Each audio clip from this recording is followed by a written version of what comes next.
Hello and welcome to another edition of Fleetcast, and this one's a little bit different because our surrounds look really different, and I've got someone different with me today. I have got Emu, who is the game master for X-Men Avalon, which is our first Marvel X-Men universe game, and I am really happy to have him here because we've been wanting to do this for a very long time, and real life stuff have gotten in the way, and we've been very busy people.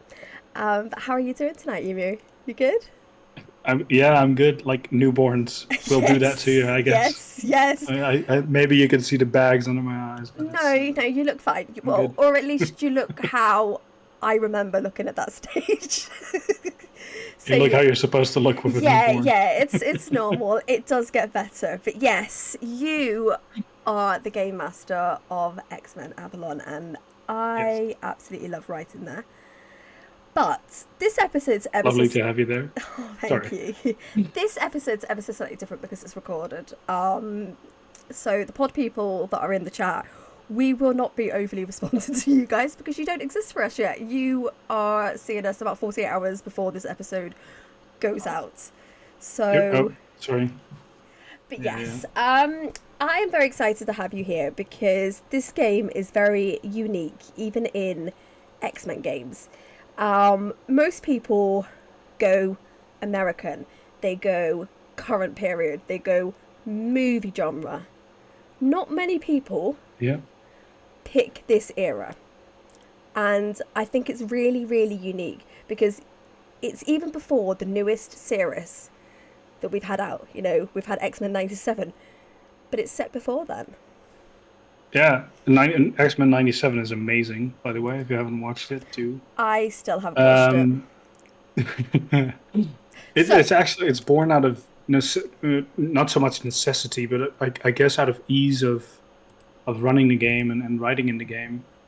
For one, we want to avoid kind of running afoul of all the, 100,000 different storylines that happened in the last 60 years or so.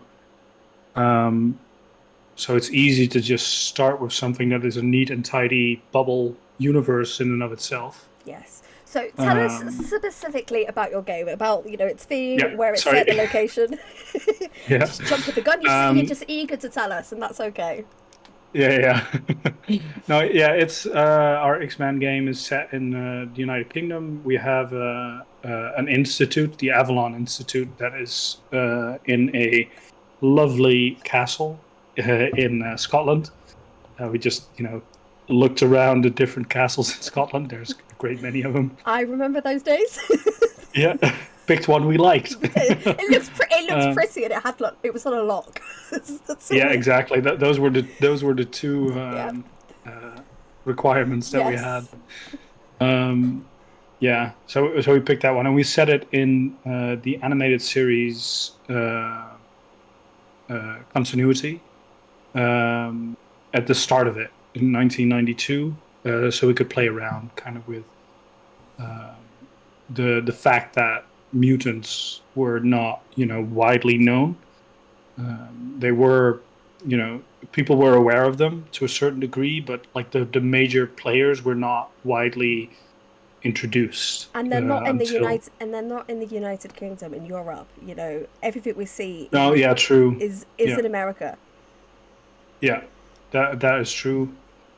I think I'm not even 100% sure when that will be, but at some point, Xavier is gonna have a dalliance with Moira, Mm-hmm. which I think is set in either Scotland or England, but we'll burn that bridge when we get to it. It'll happen eventually. It'll get there. Yeah, exactly. Yeah. And there's a couple of events, obviously, that are worldwide, or that would impact a larger thing. So that's also what we did for the first chapter. Is where we kind of to kick things off. I think you can't go wrong with a Sentinel attack. Not at all. It's a Um, classic. It's a classic for and we any X-Men game.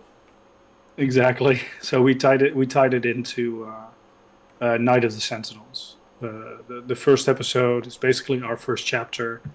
Um, but we're trying to kind of forge our own path from there on forward. Kind of, it sets the scene, and then kind of the extra players are.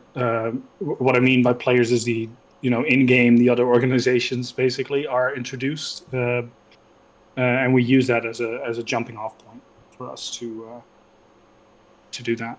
Yes, and there Yeah. are so many different players and so many different threads of story in this game. I don't think people appreciate just how many different plots and pieces that you've got going. You know, you've got the students, you've got the teachers, you've got the quantum knights, you've got the town that's close by, you've got the rangers, you've then got the human protection league. There are so many points of this game, and it's wonderful how you bring it all together and keep everyone going.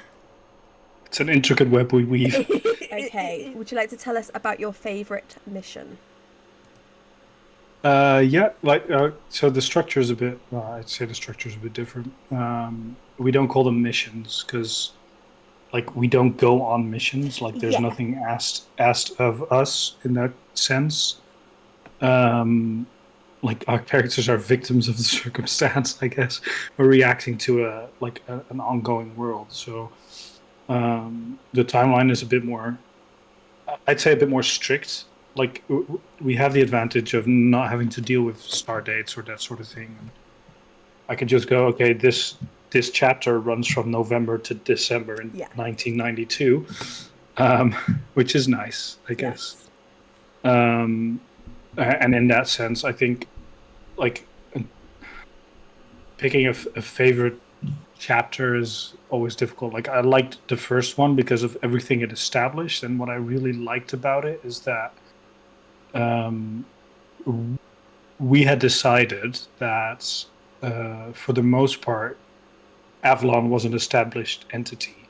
Right? Mm-hmm. It was still in obscurity, but it was established in character.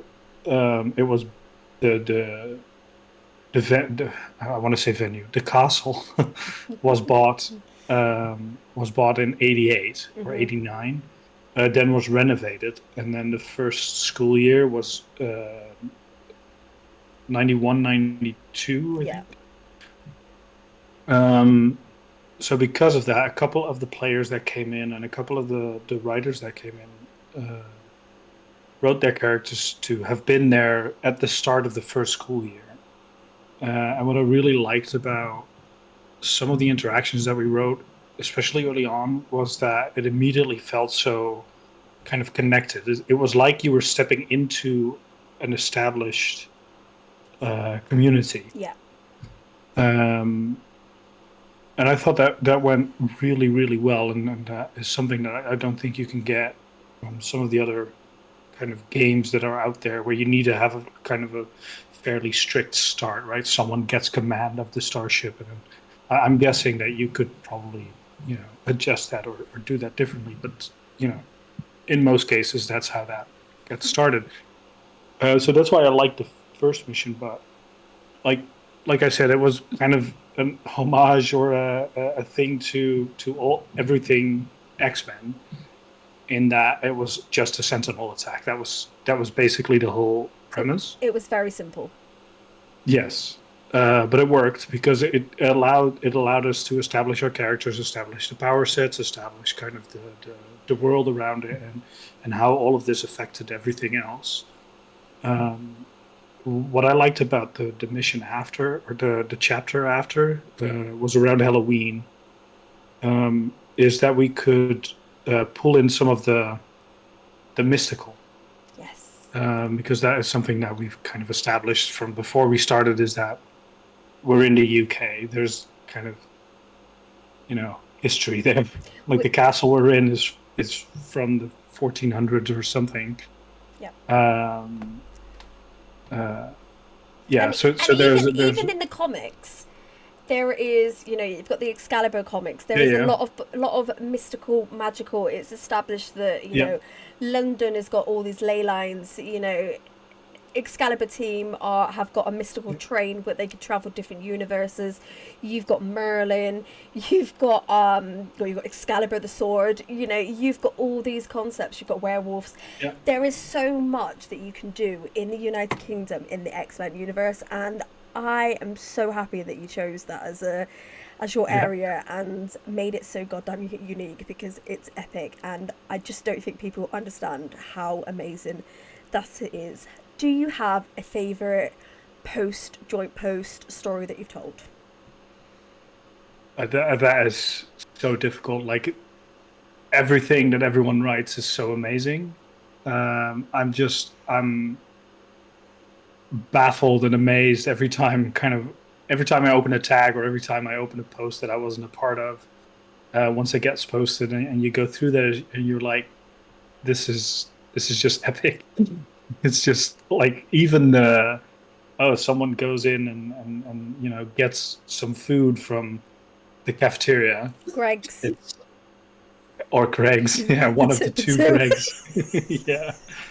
There's a lot of those kind of in jokes as well in there, which again, like how they were established, it happened so fast, and it happened so kind of perfectly. It seems like we tapped into something. I don't know what, but we tapped into something. We have the right players. We have the right community. You know, 100%. We have the best of the best, and yeah, I will die on that hill saying that we have the best of the best there.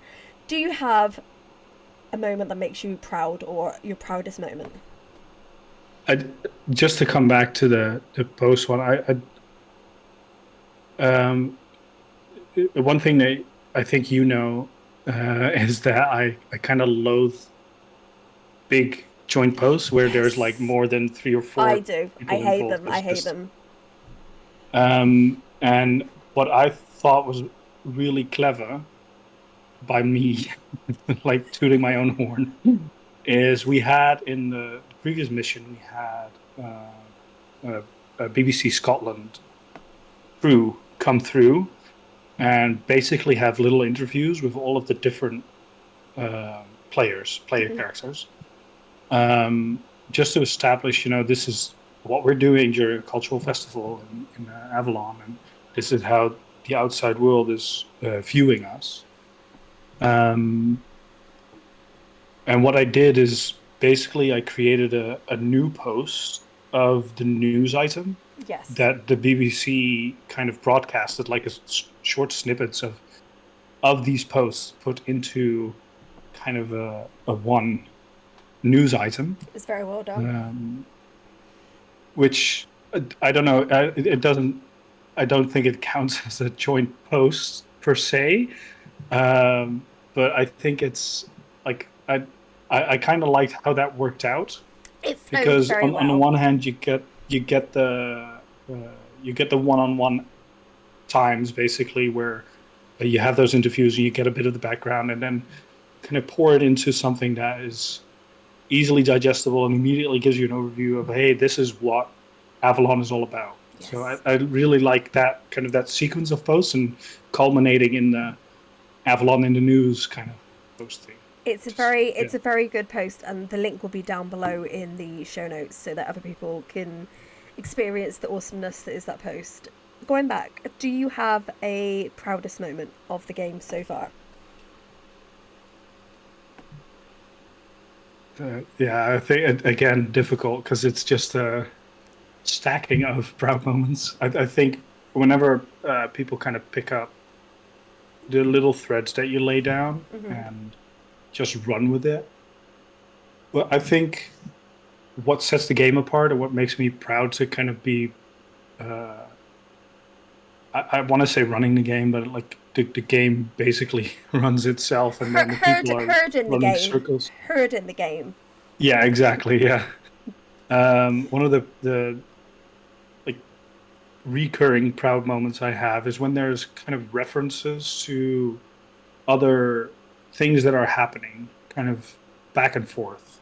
Like there's someone saying something about a post that went up, 2 days before, or someone saying something about a character that in the same time of the post has been established to do something else somewhere Yeah. else.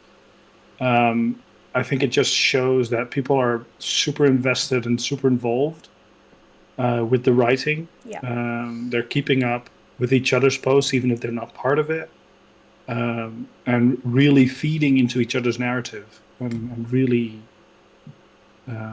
yeah, really kind of getting what we're trying to do. And I think that's amazing. And I think that kind of fills me with a semblance of pride, I guess, as much as my Dutchness allows me to be prideful. Yes. But it's all good. I'm asking you the hard questions, and I don't think people realise that this game is less than 2 years old now, isn't it? It's we've not hit 2 yet. I think you'll find we're about like 5 days off Really? officially. Yeah, yeah. But that's what I mean. We are not an overly established game. We're not years and years old, but it feels No, very that's true. much Yeah. like the players that we've got have been there forever, and it's fantastic. But we're gonna go back. What was your first game? Sorry, I just wanted to say, like, we established the website and we started writing the backgrounds and all that sort of stuff about 4 or 5 months before we opened it up to the public, because we really wanted to establish it and make sure that once people came in, they came into a spread bet. Basically, they knew kind of what was what. We were creating like antagonists. We were creating this town, nearby. We were creating all that kind of sort of thing. It wasn't a rushed thing And whatsoever. we started doing that a year, 11 months, 3 weeks, and 6 days ago. So it's a Yes. couple. It's a I don't think people couple of days. realise that you literally said, I want to run an X-Men game, and I was like, me, I want Yes. to join, I want to join. Yeah, that's like, and that all happened in like 15 minutes. Yeah, I literally I pretty much rugby tackled you, and said, I want to Yeah, join, can I please play, let me play. Yeah, and I've been there since, but it's an epic yeah. place, and I think everyone should come and have a look and watch. But yes, what was your first game in Obsidian Fleet, or writing in this type of Star Trek? Because I'm guessing Yeah. when you were in Obsidian Fleet previously, it's all Star Trek. It's only in the last 4 or 5 years, 4 years, that we've obviously got different genres and different. We've got Power Rangers, we've got fantasy, you've obviously got Marvel, X-Men, but previously Yeah. that it's all Star Trek. What was your first game? Um, I tried to find this. I can't. I don't remember. That's okay. Because, well, I will say I started in 2000. Wow, So it's been a while. wow. Um, That was and I think pre Obsidian Fleet then. exactly. So Yeah. that's what I wanted to say. I started in Bravo Fleet, Mhm. and I know that game was the USS Gemini, Okay. and the character I played was a self-insert ex-Borg character. We've all been there. We've all done it. To be totally fair to my past self, I was 13 at the time. So Precisely. So we've got to be a bit gentle on these yeah, teenagers that we on want. Baby Emu. Yeah, Yeah, baby emu. We've got to be a little bit gentle on him, because we've all done it. I can remember back then I yeah, was running X-Men games. I was running Dragon Riders the current game. I would be cringing if I could look back and see what I wrote then. yeah, We've all yeah. done it. But do you obviously you've said what the first character is. Do you have a sort of a favorite of those characters that you've done at all, or you know? There's been so, like, once I hit my stride, there's been so many. I can't really. It's it. I always I play characters that I think you'll agree with this are not quite. They don't quite fit the mold usually for No. what what you're trying to do. So why don't you tell people about your different characters that you've got on games at the moment? At the moment. Yes, at the moment. Keep it Yes. simple. Yeah, I'll keep it simple. At the moment, I'm playing on X-Men, of course, is my head mistress character, head teacher. I tried to kind of implement head teacher, but everyone just keeps calling her head mistress I anyway. know. So you know, That's what it is. Claire, she can teleport and become invisible, and she's purple. She's a purple Jodie Whittaker, I just love it. which is I love the fact that you just chose Jodie Whittaker for this. yeah, But it fits the character so well. So yes. let's have a little bit more about Claire. You know, Claire is basically up until her mutation manifested, she was on a road to be kind of small time royalty. Basically, she's a she's daughter of noble. yeah, part of the aristocracy at least. Her family kind of did really well in the real estate market after World War II, rebuilding London, rebuilding kind of bits of England. And she was just slated to ride that, trust fund all the way to retirement at a nice and early age of, 28, I guess. um, but her powers manifested, and her father happens to be the most anti-mutant House of Lords representative that you'll ever find, and his daughter being a mutant only pushed him farther down that path, really. Which she got sent off to boarding school, and he tried to kind of um, hide her away in Wales, in a kind of a sleepy mining town. Didn't work And though. it didn't work. She basically like she's still very kind of aristocrat. I tried to make her come across as this, but I don't know how well I'm doing. You're doing very well. Um, she's still very much aristocratic. Kind of. She's very proper, stiff upper lip, all that. Um, but there is kind of this rebellious streak about her that, and especially now that Avalon has been established, and it's been established that kind of Avalon is what it is. She's more and more kind of getting into taking a stand, because in the past she didn't, for mutant rights and all that sort of stuff, and kind of weighs on her still.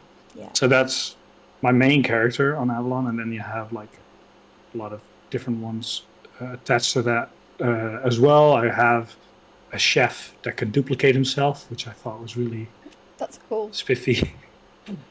He's a French chef, and he's just. I like writing him, but it's just silly mostly.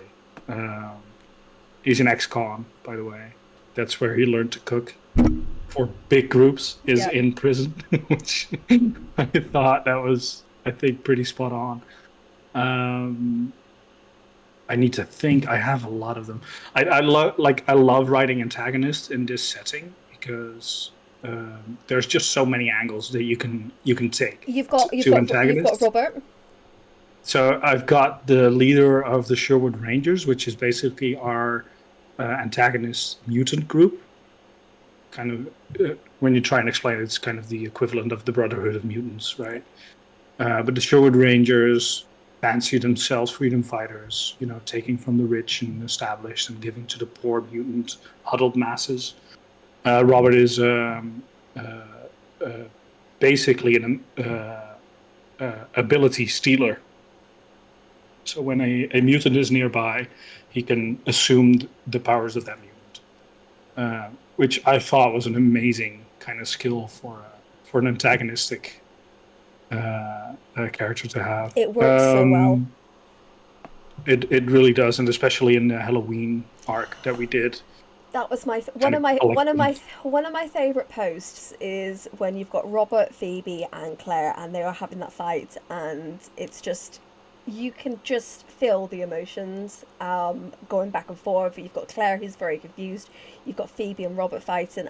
It's one of my favorite posts, and it really shows Robert at his best. And that sounds awful to say for an antagonist, but it shows him at his best that he knows what he's doing. He knows how he's going to do it, but Yeah. he's not quite there yet. He's building, and Yeah. it's only going to get worse.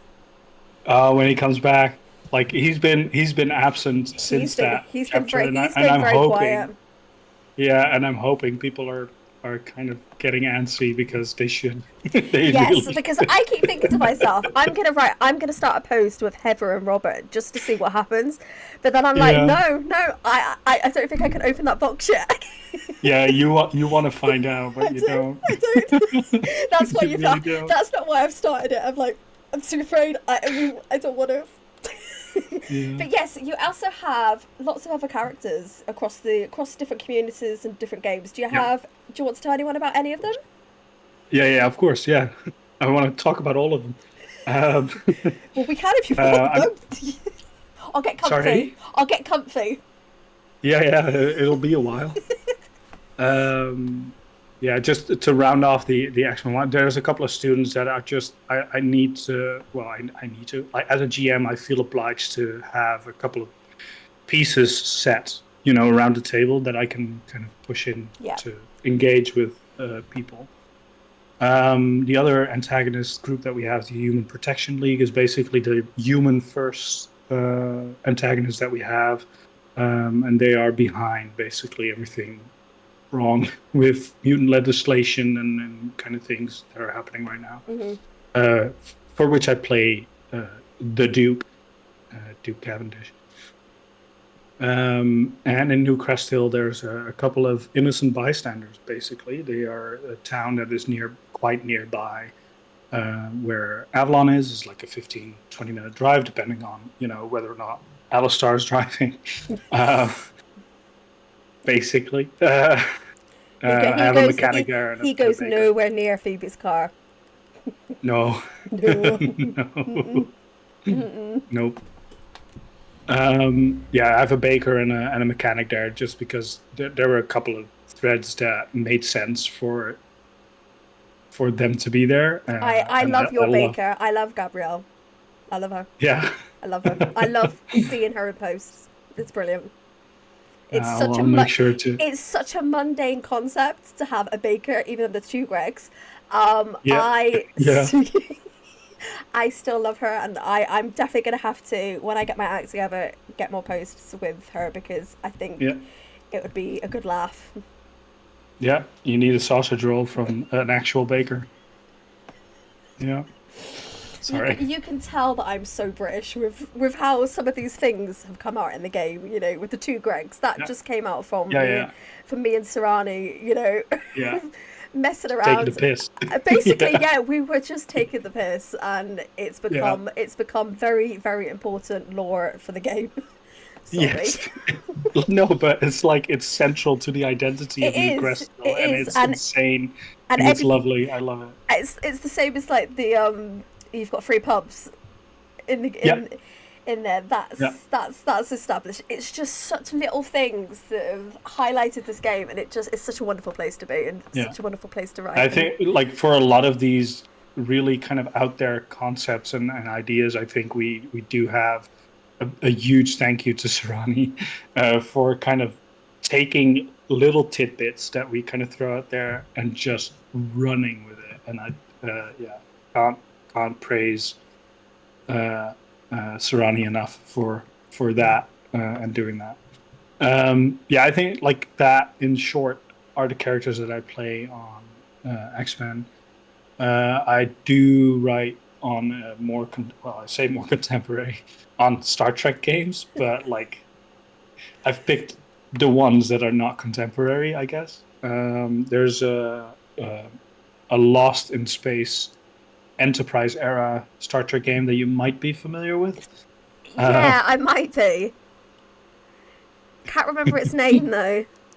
yeah, something it's something with an A, no, Atlantis, which is an amazing game. The concept is just it tickles me. Like we can do, and I think I've told you this a couple of times before. Is like the concept of Voyager is such an intriguing kind of concept, and they just royally screwed it up because of the way television worked back then, basically. Fortunately, yes. Yeah. So writing on Atlantis is like making sure we don't screw it up. Yes, and I Um, love your character on Atlantis. It's such I an mean, amazing concept, and I think you need to share it properly. You know, I would not be able to do it justice.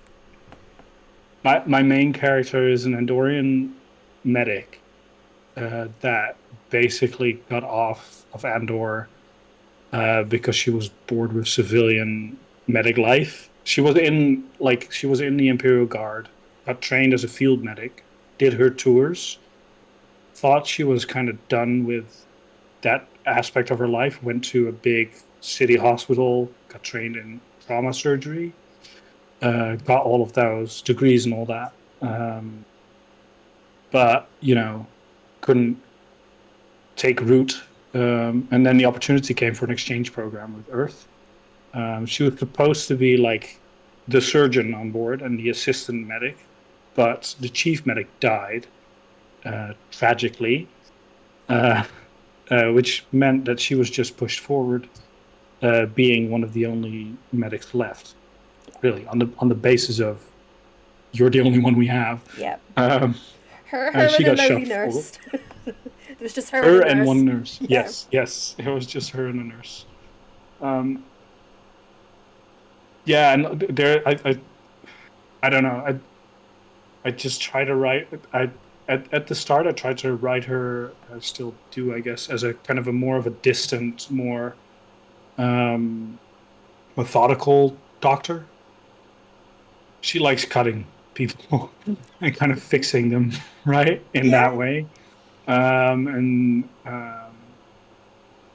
which means that she doesn't really have a lot of patience for the sniffles and that sort of stuff. Which I like that in that character. It's She's a bit of a Dutch brooch. I'm not gonna lie. yeah. True. Yeah. I let that shine through quite a bit. But it works. Um, but yeah, there's some like I don't even know where to start. There's kind of a lot of things going on her in her background, but also in her current state. Hmm. So in one of the first missions, I think it might have been the second one. Um, so one of the things that are like this ongoing subplot is that the Vulcan exchange officer was trying to genetically match Oh God, I've people forgotten together. that. Yeah, Oh, I've not forgotten that. I'd That's the forgotten that. root of I, all my troubles. yes. So my Vulcan character, because Yes. he decided. Let me switch. Sorry, let me switch on a light because I see I'm getting darker and darker. Yes, so my Vulcan character, Daru, is basically the culprit for all of this. He decided Yes. that if the ship was going to be stuck in space for generations, he, in his infinite wisdom, because he's a geneticist, was going to implement a genetic program where he genetically matched people for the strongest genes.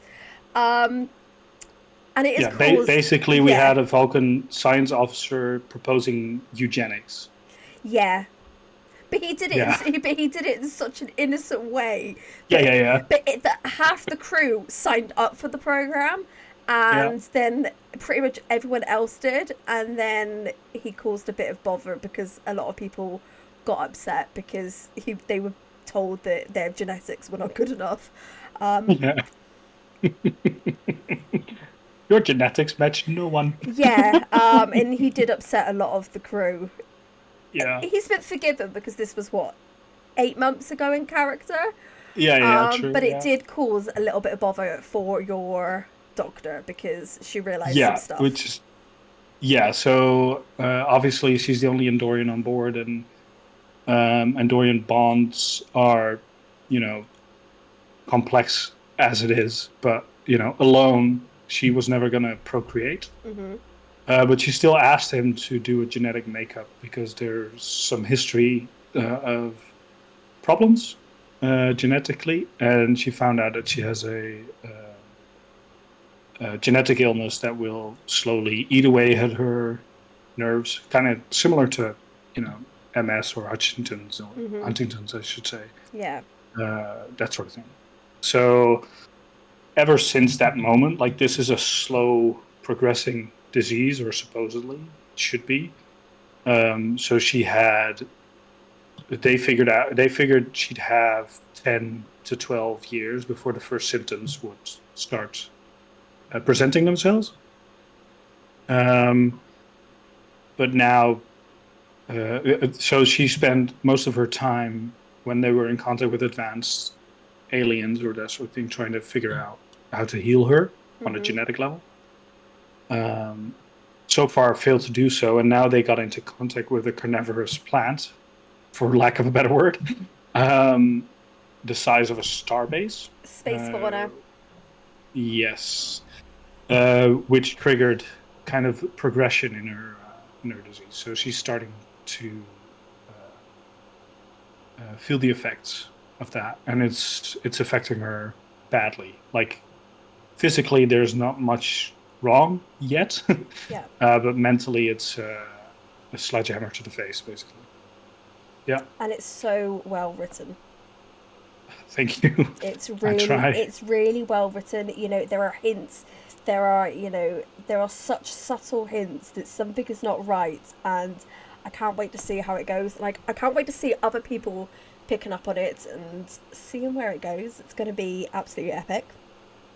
Yeah, I think like there's a 50-50 chance that this is just, gonna progress until it deteriorates to a point where she can no longer perform her duties, or that they find a proper solution. Because I'm a bastard and I don't want my characters to be happy. It's a coin flip. Yeah. Roll of the dice. Yeah. She's kind of found a connection though with another one of my characters, which I dreamed up in just because I needed her to run into someone as she found out about this genetic thing and kind of got pissed off.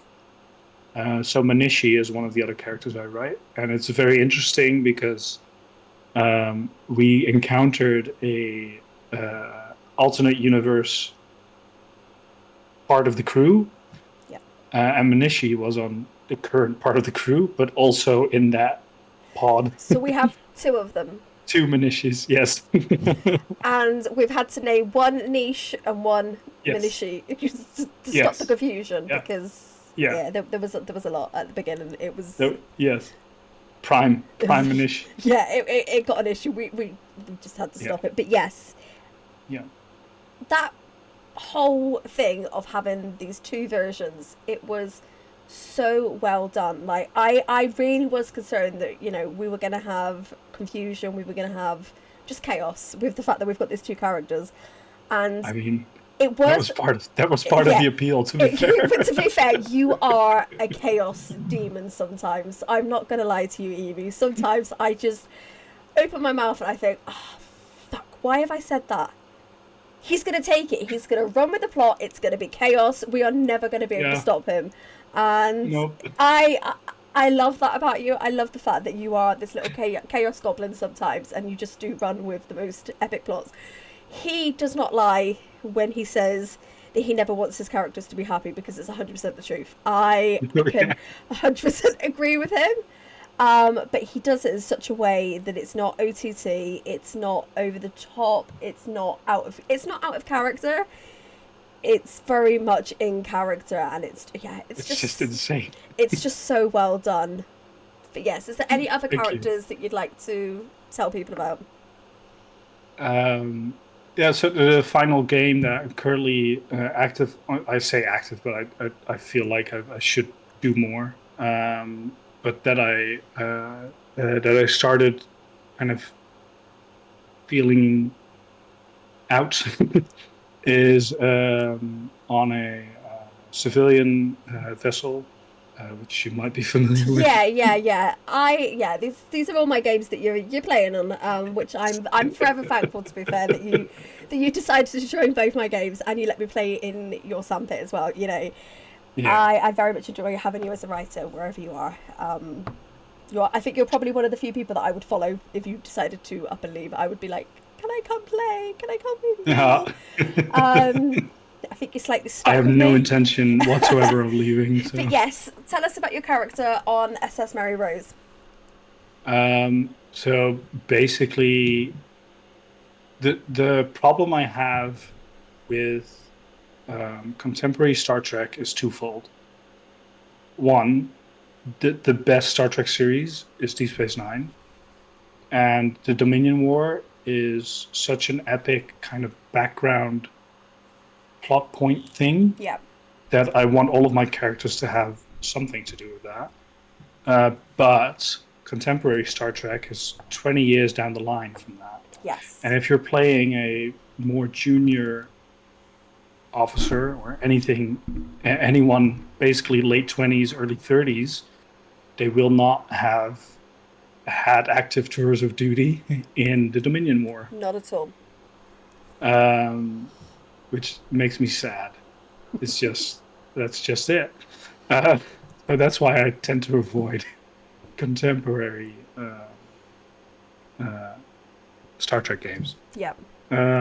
But that being said, civilian freighter, civilian game. I ran a civilian game myself back when, and I'm still very much inclined to have it kind of show up somewhere on the periphery on Mary Rose. Indeed.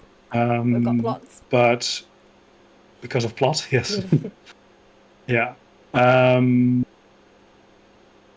What did I want to say? Yeah, so the character I have there is Bajoran. And what I thought would be amazing is kind of take that personal feeling of shit, this character has missed out on the Dominion War, and kind of applied it in character. You did it, yeah. And I created a character that's basically a baby boomer, but Bajoran. Yeah. And it's like everything about that just tickles me. It's good. It's good. I'm gonna add the links for all your characters below because I think people need to appreciate just how funny some of the concepts are, and how well they work, even though they're not things that you would expect to work. They do, and it's just it's brilliant. You're such a good wordsmith, and how you weave things. Thanks. I try, but I don't know. It's I mean, like I said, I don't really go for the cliche kind of character. So this one joined the Bajoran militia because of all the great stories her parents had for being in the resistance. Being like, I think she's the oldest kid in her family. I don't know from the top of my head, but she's probably the oldest or near there. Yeah. Wanting to prove herself, got assigned to basically turnip patch watch in one of the quiet provinces on Bajor. When the militia integrated into Starfleet, which is something that happened in our fleet canon end of 2380s, somewhere along those, like start of 2390s, somewhere there. Something like that. She decided that was a good way to get out of her second tour of duty, and basically joined a mercenary group hunting spoonheads. As you do. Kind of taking the boomer simile to the next level, and having her to go to space Argentina and go take care of some war criminals, basically. Yes. So she's a marksman, highly skilled, long distance shooter that kind of wants to settle down a bit. So that's why she joined a civilian freighter. Yeah. Even though we're not technically civilian. We've got a bit of a vibe to us at the moment. Yeah, there's kind of a Fenris vibe. Yeah, there's a bit of a bit of an undertone that we're trying to do some good in the universe. But yes. So, and that's kind of the link that the character has to the crew as well, because from the mercenary work that she did, she got involved with the Fenris Rangers. Again, this is a character that I've been trying to establish on that game, but baby emu happened, so. But we will wait for you. We will wait. There's no I'll rush. try. There's no rush. I'm trying to build her up and get her involved. but it's yeah. But we're patient. But yes. So Yes. we've said all about your games, your characters. I'm going to ask you some questions around X-Men and Marvel and things like that. Yeah. So, do you have a favorite character? Yeah, like for the people that couldn't tell looking at my character, Nightcrawler has always been kind of a major, amazing character, especially now in X-Men '97. It's just you haven't watched it, you should. It's I like know. Nightcrawler is so well done. I might binge watch it in the next couple of days. We'll see. Yeah. Also, I liked him in the early X-Men movies with Stewart. Yes. I think he was in version 2, or in the second movie of that Yeah. one. I think to be fair, and one of the reasons that I selected the setting that we have, like I explained that it's unburdened by a lot of the canon. But I also think it's the most iconic kind of team for people of my generation. People that grew up in the '90s with this TV show. They all know Yeah. they all know that team, right? And I Yes. You've think got that is Storm, Jean Grey. You've got all of them. yeah, They are all there. exactly. They're all the people that we recognize. And it's also like it's such a diverse group of characters, and it works really well. And if you go back to kind of the comics and like the early work in X-Men, it's trying to touch on all these things, but it's doing so from the same perspective, really, always. So I really like that in the animated series, how they approach that, and yeah, I love that team. yes, That iteration of X-Men. Yeah. I like that. So it's all the same, isn't it? But that's good. So a question that I like to ask all the game masters that come on is around gatekeepers. Do you have to deal with them a lot, and how do you approach them and deal with them? I don't know that I have. Maybe yeah. I mean, sometimes I feel like I'm gatekeeping, not in that the way that you enjoy X-Men is not the right way or that sort of thing. Not that kind of gatekeeping, but the thing with a game like this is that inherently it talks about a power fantasy, right? It's about having these supernatural abilities and being more than just regular humans. And let's say all the people that we've gathered, amazing writers, they know kind of the stakes and they know how to make balanced characters that make for amazing narrative. Yeah. The people that we've asked to leave are the people that we've told, hey, this is not what we're looking for. They don't get that. Yes. So I don't know if I have to deal with. No, I don't think I deal with gatekeepers. I think what we really deal with is the power fantasy of prospective players. I think that is the biggest kind of challenge for a game like this. Yes. And how we deal with them is just we rule with an iron fist. But you are a lot nicer than I am. True. I am like, I'm like, no, that's it, they're gone. I'm pressing the button, and you're like, chill. Yeah. I will handle it. I'm like, no, they don't get to do it. I am a lot. Fire. I will tackle that problem. But I'm very much no is no, and you're like, I can deal with it. You're very calm compared to me sometimes, and I think that's why this works so well, because I mean, for me, it is a very good indicator of this is not going to work. Is when you go, hey, can I just kick them? Basically. Yes, and it doesn't happen often. It's not a game that you know, we have to remove people often.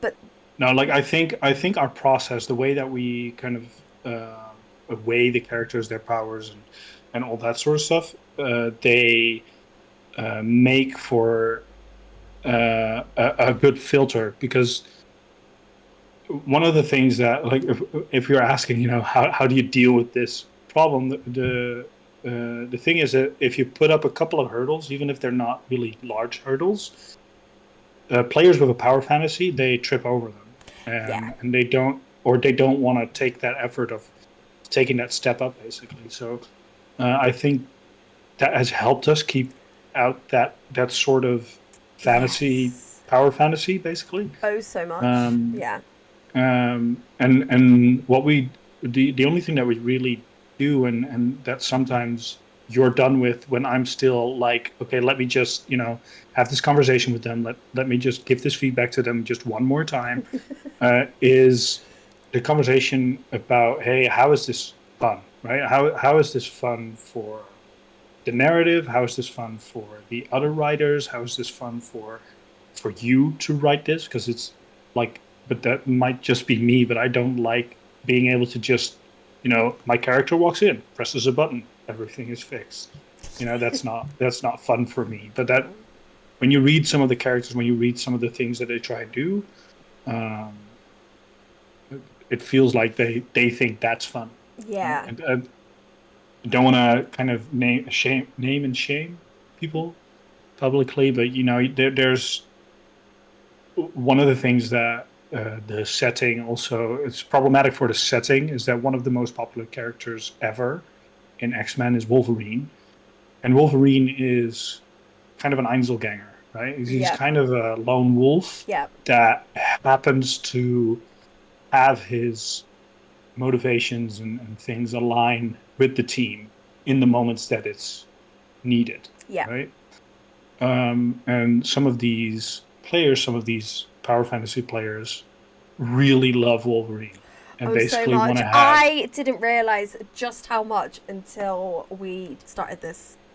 I I've been writing an X Men. I've had my X Men games since about 2005 till about two. Well, until Yahoo Groups broke. Basically, I had an X Men game, and I in that time didn't realize just how much people love Wolverine, and it's It's been an probably gotten worse since, yeah, it's been an eye opener. To be fair, it's been a yeah, really big eye opener. Just how much they love him. It's yeah. interesting. And it is a very interesting character concept, right? But it's only a very interesting character concept if you control the entire narrative. Yeah. And the nature of these games is that, and I've had to put it in the rules so I can point it out back to them, is your character has to have a reason to be part of the scene, Yeah. has to have a reason to want to move in the same direction as Yeah. them. They need their philosophies don't necessarily need to be exactly the same, but they need to align, right? Because Yeah. they need to have a reason to be at Avalon, stay at Avalon, And and go move along and with. move forward together. You know Yeah, that's part of the exactly. Yeah, story. yeah. But okay, the last official question I've got is: what do you take into account knowing that there's over 60 years of comics to draw from them in regards to X Men? Because X Men comics have been around forever. You know, I didn't realize Huge. just huge. 1963. Yeah. I didn't quite realize that it was that long. To be fair, I'm not gonna lie. I think because I've only ever kind of really got into some of the famous plots of it, I Right. didn't realize. But how do you take that all into account? Honestly, you take it as inspiration, but don't take it into account. Like, it's one of the main reasons that the animated series setting is so compelling. It's Um, easier. it is easier, but it is like it's paying uh, homage to all of that history, because there is a lot of references in there Yeah. in regards to the comics, but it's not like, it's not set in stone in that Yeah. sense. It's not that you need to know, the first iteration of the X-Men team had Angel in there, right? Because in the animated series, Angel or Archangel, anyway, Angel comes around. Warrington Yeah. comes around in the episodes surrounding Apocalypse, like the first appearance of Yeah. Apocalypse. That's when Angel comes in. And then for fans of like the 60 years of comics, they're like, oh my God, that's Angel. This is so awesome. But for, you know, especially for our purposes, doesn't matter that much. But for the purposes of the animated series, it's just, hey, this is this cool mutant character with angel wings. And Yeah. down the line, you find out he has healing powers, that sort of thing, right? Yeah. But you don't, like the only thing to deal with 60 years of comics that had retcons upon retcons and resets upon resets and multiverses upon multiverses is you don't. Yeah. Like it's impossible. Like if we were to put it in that setting, if we were to do that, um we would have the gatekeepers, and we would have the fanboys kind of crawling out of every nook and cranny telling us what we got wrong. Yeah. But we would get 98% of that wrong. Oh God, yeah. But yes, Yeah. so I have some unusual questions. I normally ask this at the end of an interview with a game master. So, Star Wars or Star Trek? Star Trek. Star Trek or X-Men? Ooh. That is unfair. I will say Star Trek. Ooh, Yeah. that's a good one. Okay, what is your favourite episode of the animated series so far?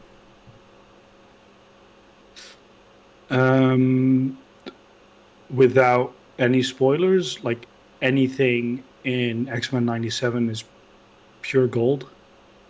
And I don't want to spoil it, but one of the early episodes is just absolutely amazing, and it hits you right in the feels. Like, I'm not an I know, emotional man, I but know which one you mean because Paul warned me about this episode, and I did promise him when it yeah, first came out that I would have watched it, but I wasn't in a good place to watch it, and I was like, no, no, I don't think I'm ready for this. no. Okay, what is your favourite song?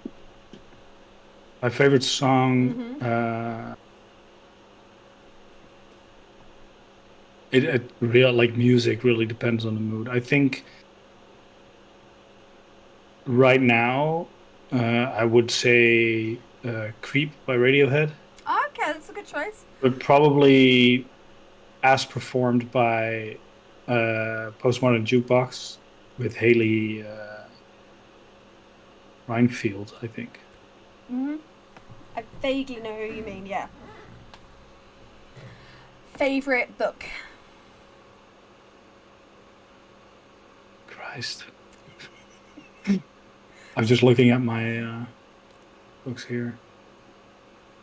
I Neverwhere by Neil Gaiman. Oh, that's a good one. Because we had a TV series of that over here. I'm pretty sure of it Yeah. in the 90s. Because that's the one. Yes. That's the one that's in London in the underneath, isn't The it? other London, The yeah, other London. basically, yeah. Yes, that's a good one. That's a good one. Okay, I won't torture you anymore with the random questions. Is there anything else that you would like people to know about your game? I kind of like the questions, but it's it's good. What other than that, everyone should come read, enjoy, and if you have the creative itch, come write with us. We're a very open, welcoming community, and we'd love to add more people to our little Collective. faculty. Yeah, I wanted to say collective, but Great minds think alike. But yes, yeah. that is tonight's episode. Let me think. Reminder that tomorrow the Obsidian Day Award nominations close. Get them in while you get the chance. Make sure you join us for Obsidian Day end of the month. That's about it. So Stay lovely, stay logical. Until next time, bye. Bye. In the vastness of the stars we roam, obsidian fleet.